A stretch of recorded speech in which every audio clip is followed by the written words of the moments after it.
Bom dia, boa tarde, boa noite ou boa madrugada, por que não? Começa agora o Notas dos Tradutores, o podcast de quem inventa o trabalho dos outros. Trazido e traduzido por Carlos Rutz, Érico Assis e Mário Luiz Barroso. Bom programa para você!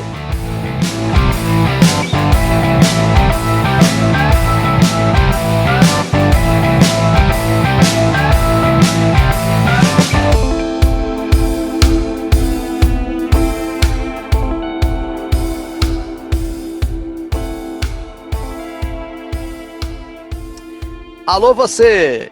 Hello! Rivet! Esse é o primeiro programa Notas dos Tradutores. Você está ouvindo 3 tradutores treteiros.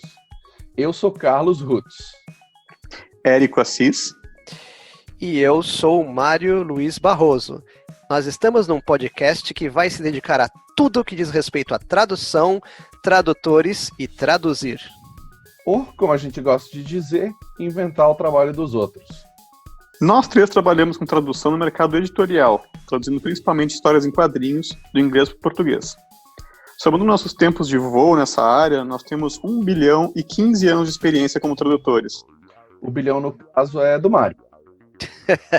Mas já vi que vai rolar aí o preconceito contra os velhinhos do grupo, mas não tem problema.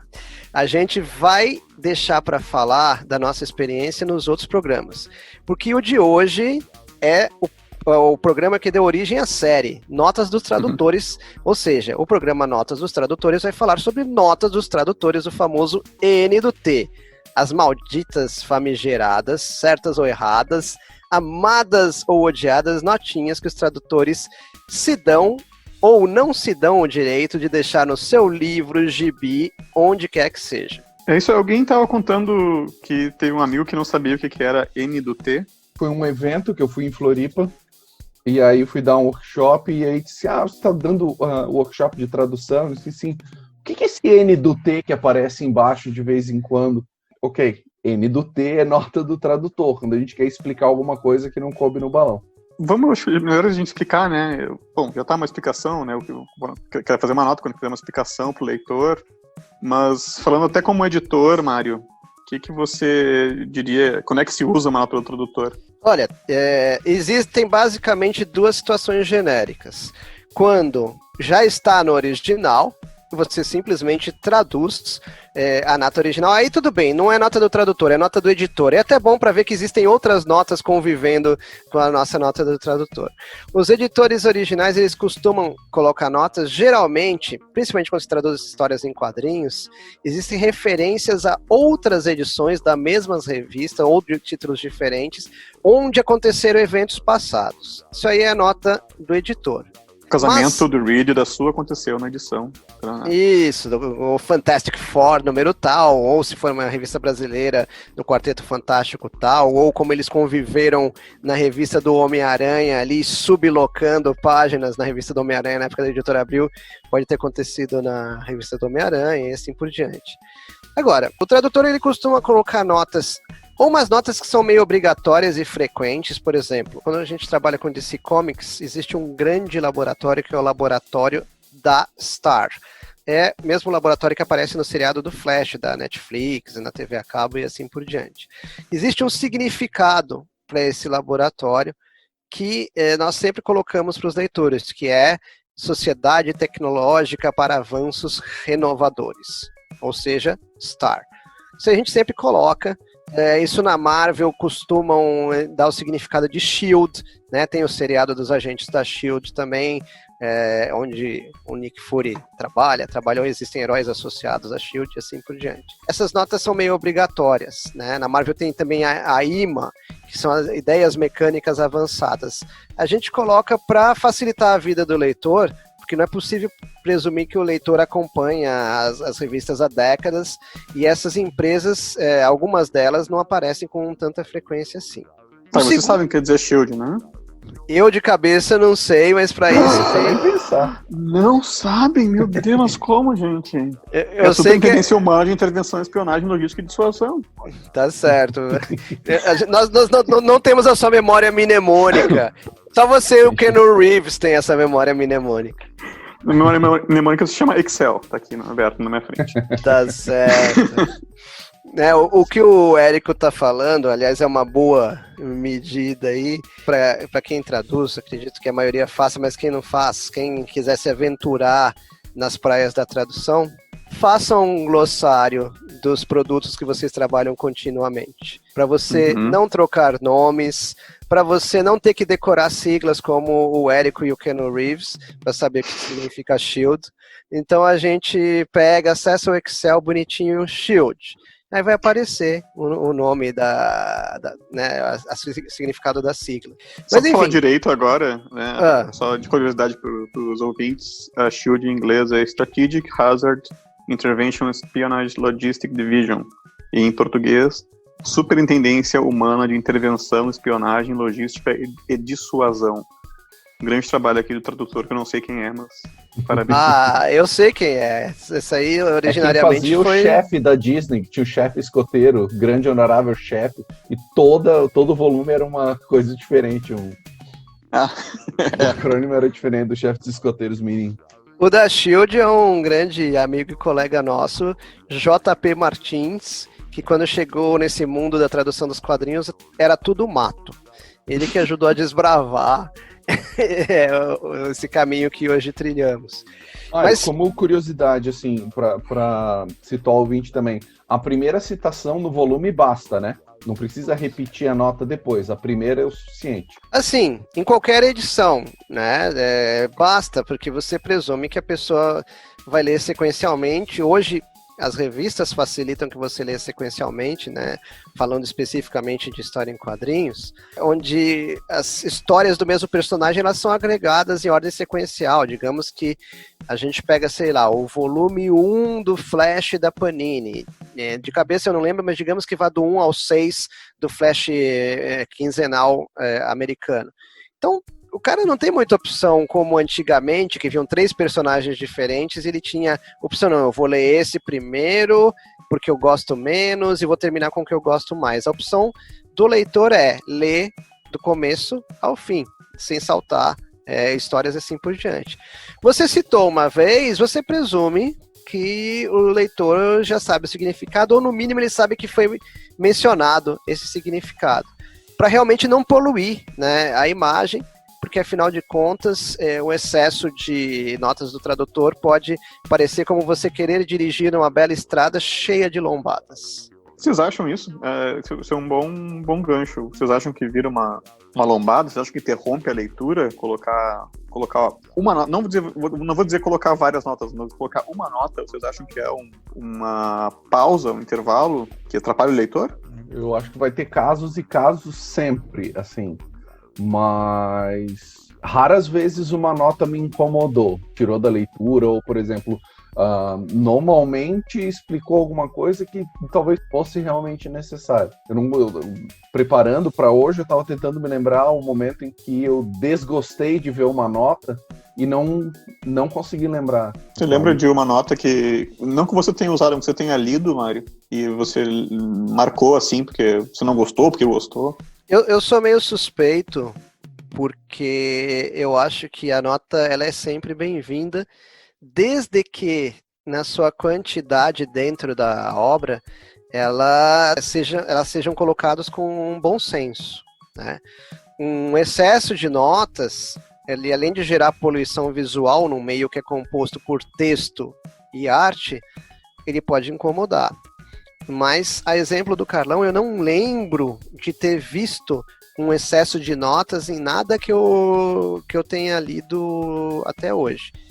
Eu considero as notas dos tradutores um mal necessário. Por quê? Porque desvia o foco do leitor, porém, sem aquela nota, a compreensão não é total. E aí o objetivo do roteirista original, né, dos autores originais, ele não é atingido. Hoje em dia, onde é possível se falar, olha, não, mas todo mundo tem um celular à mão, pode acessar o Google com facilidade. Imagina você que chatice, você querendo ler a sua revista e toda hora onde poderia haver uma nota do tradutor não tem absolutamente nada, e você optar entre ficar com meia compreensão ou largar a sua revista querida, pegar o seu celular e ir no Google e descobrir do que eles estão falando. Então, será que o futuro da nota do tradutor é um QR Code? Não, mas acho que não é futuro, que já fizeram isso, não? Opa! Eu acho que já teve algum exemplo, já teve alguma editora que fez isso, mas... acho que a Marvel fez um tempo isso, mas que desistiu depois. Ô Érico, aproveitando que você está falando aí, a pergunta que você fez, já que somos 3, vamos fazer uma trissonia. Qual que é a sua opinião? A respeito da nota? De usar nota? Isso, diga sobre usar nota ou não, e se você já se deparou com notas que te incomodaram durante a leitura, não durante o trabalho. Olha, falando não só de quadrinhos, mas leituras em geral, já teve muita nota que me incomodou, assim, e muita interrupção por nota, falando como acadêmico, né? Já passei por bastante tempo pela universidade. A gente tem um problema de nota de rodapé que em alguns autores é problemático. Eu lembro de descobrir o Marshall McLuhan quando estava na graduação ainda, e ele fazia notas de rodapé que eram maiores do que a própria página em que elas apareciam. E em quadrinhos eu não lembro, assim, eu acho que tem fora essas notas que você comentou, né, de lembrar de edições passadas, eu acho que a gente não encontra muito uma parada, uma explicação. Então, eu acho que também era padrão na Abril, eu acho que é um pouco na Panini também, de em vez de você usar uma nota para explicar alguma coisa da tradução, você mudar o texto, você mexer alguma coisa no próprio balão antes de jogar a toalha e dizer, isso aqui é intraduzível, tivemos que... Não, então se faz se usa com bastante parcimônia, eu acho, notas, né? E eu sou mais parcimonioso ainda. Eu como tradutor agora falando. Eu tento usar o mínimo possível. Às vezes eu vejo necessidade e aí eu coloco, mas eu me justifico 1000 vezes. E justifico também para o editor que vale a pena usar aquela nota. Eu demoro muito para chegar lá. A gente pode chegar no... Mas eu queria falar dessa nota específica do tradutor, que é a nota eu joguei a toalha. Vocês já passaram por algum momento assim que você tem uma tradução que é impossível traduzir aquele jogo ali e esse jogo é importante para a trama e a gente não tem. Vamos ter que explicar aqui numa nota para o leitor que não foi possível traduzir a relação da imagem, do texto. Vocês lembram de alguma nota assim? Quando realmente, por exemplo, uma piada vai virar uma piada fraca, ou um trocadilho vai virar um trocadilho fraco, alguma coisa assim. Então, nessas horas, talvez valha a pena resetar tudo. Tem uma vantagem que eu nunca trabalhei com um editor que tivesse me limitado a não poder recriar o original a ponto de fugir da nota, né? Então, não passei por isso, assim, tipo, não, isso não pode mexer, isso aqui tem que ficar como tá. Então, nesse sentido, me facilitou, assim, mas não... Aquele exemplo dos caçadores... Tem a ver com isso? Dos caçadores foi porque eles mencionam, tem diálogos entre políticos e policiais, em que eles estão mencionando o fracasso dos Irãs contra, e aí é uma coisa que pro leitor de hoje... Cara, pra gente que era jovem nos anos 80, aquilo dominava o noticiário. Mas para quem já é um pouco mais novo, já nasceu na segunda metade dos anos 80, já não faz sentido nenhum. Tipo o Érico, assim, né? Eu não sei o que era. Quando a gente fala em Guerra Fria, a gente tem noção do que era, mas quem é mais novo e não é versado, não tem noção do que era a Guerra Fria. Achava que era literalmente, inclusive, enfim... achava que era uma guerra de verdade. No Polo Norte, né? Enfim. Queria até aproveitar e fazer uma nota do tradutor sobre a nota do tradutor que o tradutor Carlão acabou de falar, porque na verdade acho interessante isso, né? Ele fez uma referência a um trabalho em que o Carlão traduziu e eu tive a sorte de adaptar, né? É um trabalho premiado do relançamento do Arqueiro Verde dentro do universo DC Comics pós-crise em 1987. Esse trabalho saiu pela coleção DC Comics Graphic Novels da Eagle Moss. Então, só pra gente ter noção do que tá falando, né? Isso se repete em Lua de Caçador, que é a sequência dessa história, que também saiu pela Eagle Moss, onde fala muito da guerra de gangues. De Los Angeles. Em Los Angeles, e isso até hoje tem influência no mercado musical, porque uma parte dos rappers foi para um lado, a outra foi para o outro, e até hoje um não grava na gravadora do outro, um não faz participação em clipe do outro. Até hoje é forte negócio. Então, nesse caso, a contextualização vale a pena porque seguiu relevante, né? Apesar de muita E gente como é que não vocês saber. fizeram? Como vocês fizeram a contextualização nesse caso? A gente explicou quem eram as gangues, porque eles mencionam pelas roupas, se eu não me engano, Reds e Blues. Isso. Bloods and Crips. Bloods and Crips, né? Que É isso aí. famosos gangues. Exato. E aí eles estavam fazendo a menção, no caso, acho que era só a roupa, e aí pesquisando a gente foi indo atrás, e aí a gente foi ver que... Mas isso virou nota de rodapé ou virou uma página nota. editorial? Virou nota de rodapé. Tinha espaço. Pois é, eu sou muito eu gosto muito, e já fiz em alguns trabalhos, a nota editorial, a nota do tradutor, mas no final do volume, ou se precisar no início do volume, contextualizando, assim, se é uma coisa histórica como essa que vocês comentaram, deixar um texto contando como é que era aquele momento, o que precisa entender para entender aquele momento, e a nota de rodapé, ela tem que ser curta, né? Ela é feita para ser curta, ela é no rodapé. Mas tem um detalhe, Érico, que, por exemplo, assim, eu não sei o Carlão, mas eu nunca, como tradutor, estive numa situação de trabalho em que eu pudesse solicitar uma página a mais para fazer uma nota editorial isso é raro, no começo ou no final. Então, assim, isso não existe para mim. Eu estou há 31 anos no mercado, nunca houve um momento em que eu pudesse, e eu já me acostumei com isso, né? Eu nem peço porque eu sei, e não é porque o editor é malvado, não, é porque essa página não existe. Às vezes a revista está toda tomada de quadrinhos, no caso, ou existem páginas de propaganda que foram vendidas, o editor não tem como inventar essa página. Simplesmente não existe, e eu me conformei com isso. Se você pega um tradutor de quem eu gosto bastante do trabalho dele, Fernando Betachini, da editora Mitos, trabalhando com Hellboy. Ele é tradutor, mas ele é editor também. Então ele sabe quantas páginas ele tem, ele programa para que tenha essas páginas, e ele faz belíssimos glossários nas edições do Hellboy. Então isso facilita bastante, mas aí ele está com a faca e com o queijo na mão. Enquanto tradutor, eu realmente não tive essa liberdade.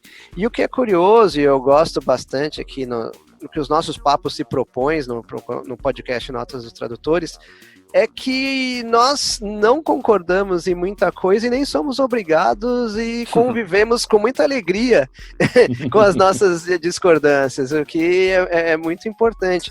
Por exemplo, eu, só para jogar aí um pouco de pimenta no papo, eu não considero nem que seja jogar uma toalha, entendeu? Usar a nota do tradutor.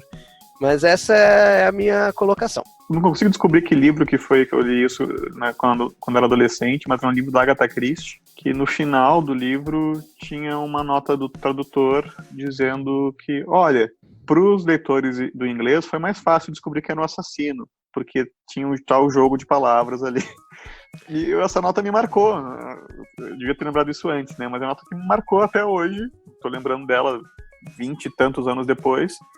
Porque ela dizia que eu sou um tradutor, estou jogando a toalha e não consegui fazer um jogo para vocês, leitores do português, mas tinha no original esse jogo que ajudava você, no jogo de palavras, a entender quem era o assassino aqui desse livrinho.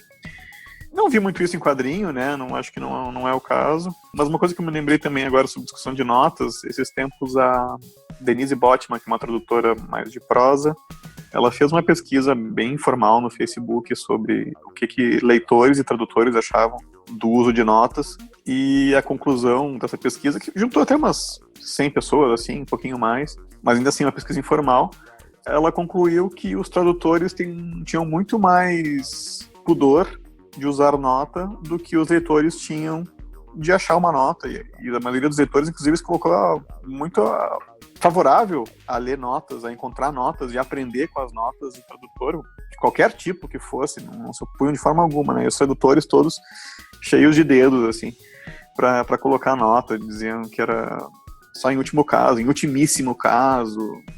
Então eu não sei se não é bom até o tradutor ter esse pudor. Eu, particularmente, não tenho pudor nenhum. Que bom, sou só eu, então. Eu distribuo um festival de notas do tradutor, se for necessário, tem que ter bom senso. Não tem por que incomodar o leitor com coisas desnecessárias. Mas, enquanto tradutor, eu me valho de uma situação hierárquica muito boa. Eu não dou a palavra final. Eu coloco a quantidade que eu achar necessário de notas, porque eu sei que o meu editor ele tem toda a liberdade de, se ele achar que metade das notas não são necessárias, ele vai lá e tira. Então, eu dou essa opção ao editor.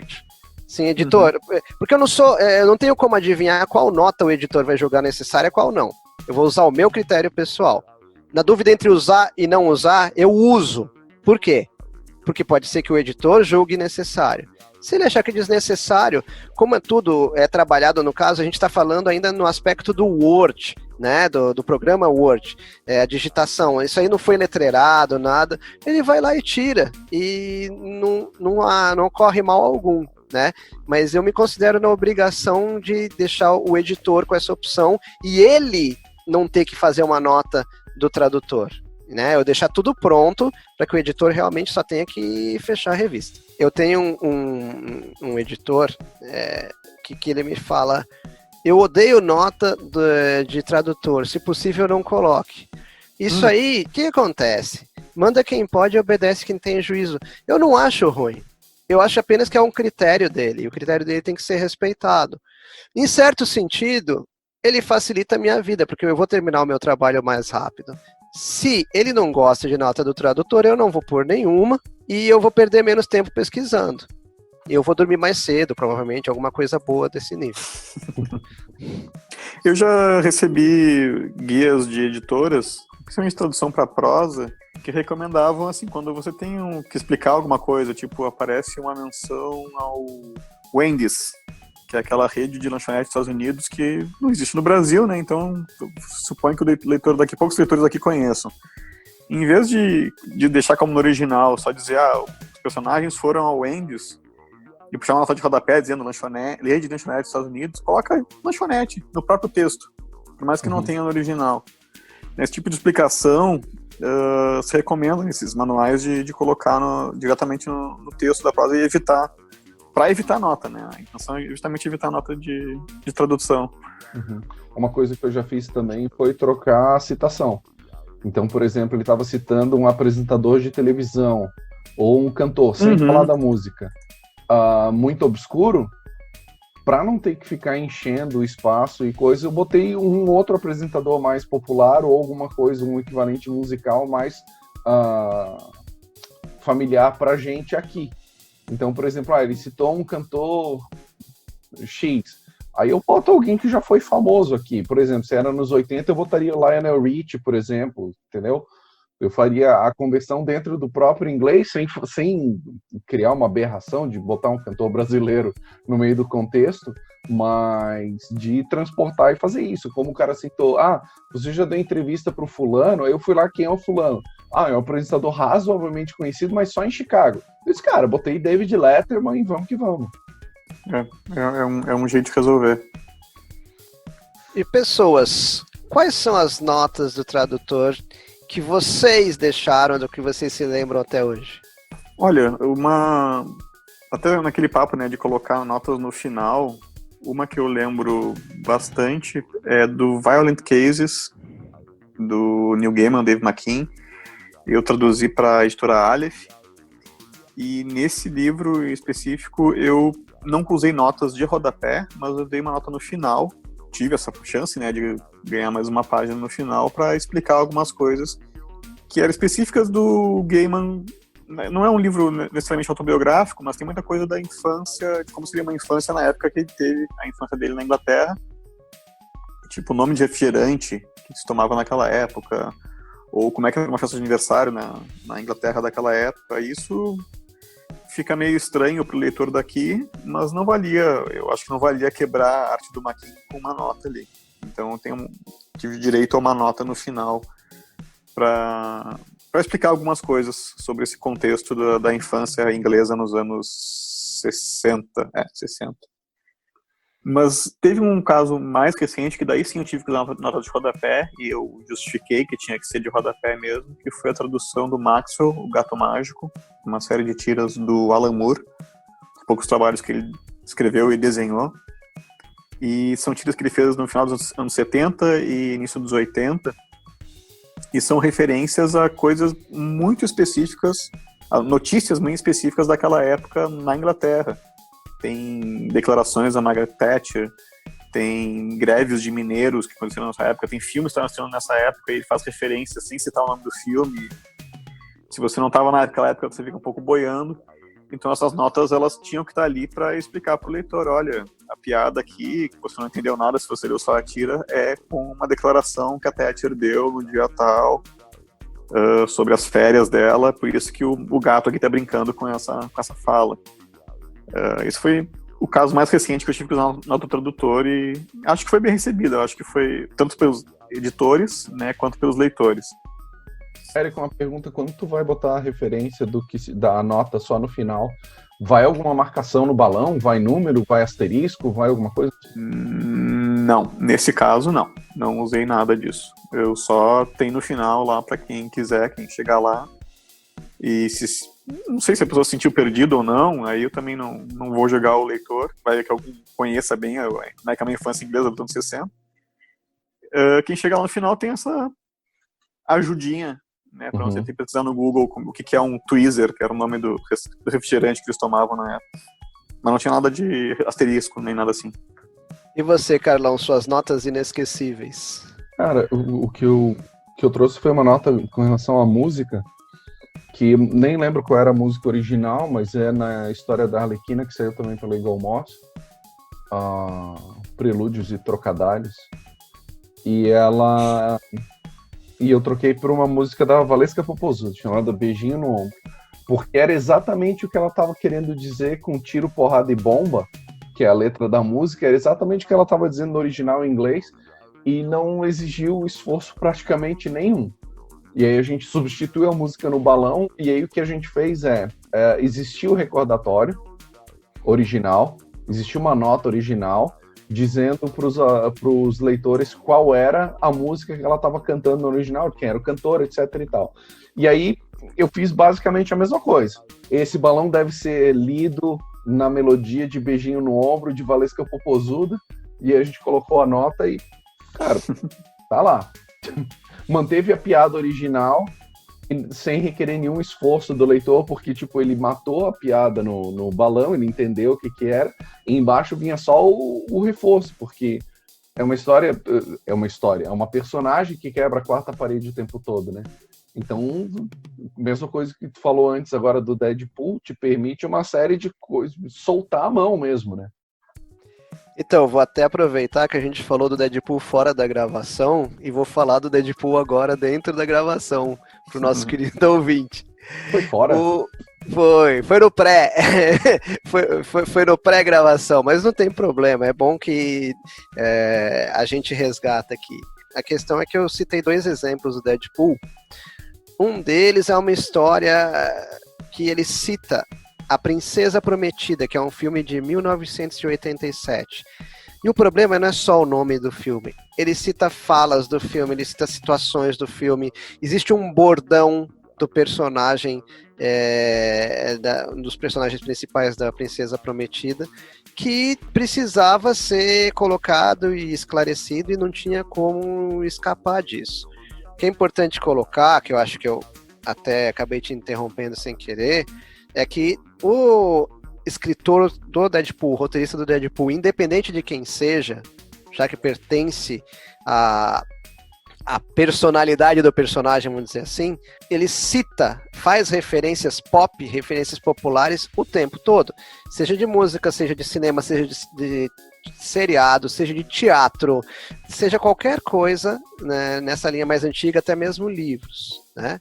Então, é importante você fazer o quê? Cumprir o objetivo do roteirista original. Se o roteirista quer que essa mensagem chegue no leitor, quando passa para outra língua, fica muito mais fácil de perder, porque além de ser outra língua, é outra cultura, além de ser outra época, né? Geralmente eles fazem referência aos anos 70 e 80. Isso me levou, inclusive, numa história do Deadpool, a sugerir uma nota de tradutor no título.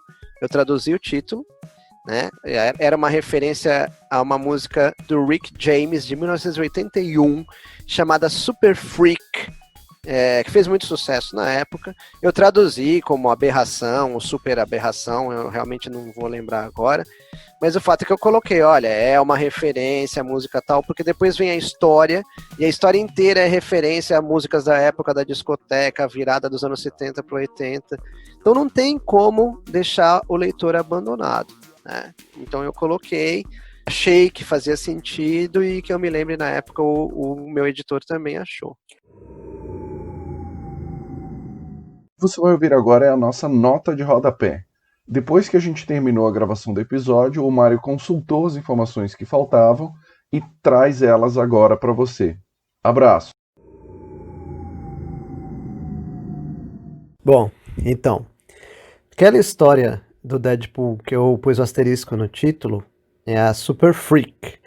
Ela saiu em Deadpool 10 da Panini, em novembro de 2015, e eu batizei como Terror em Gibsonton, para traduzir melhor o que acontecia na história.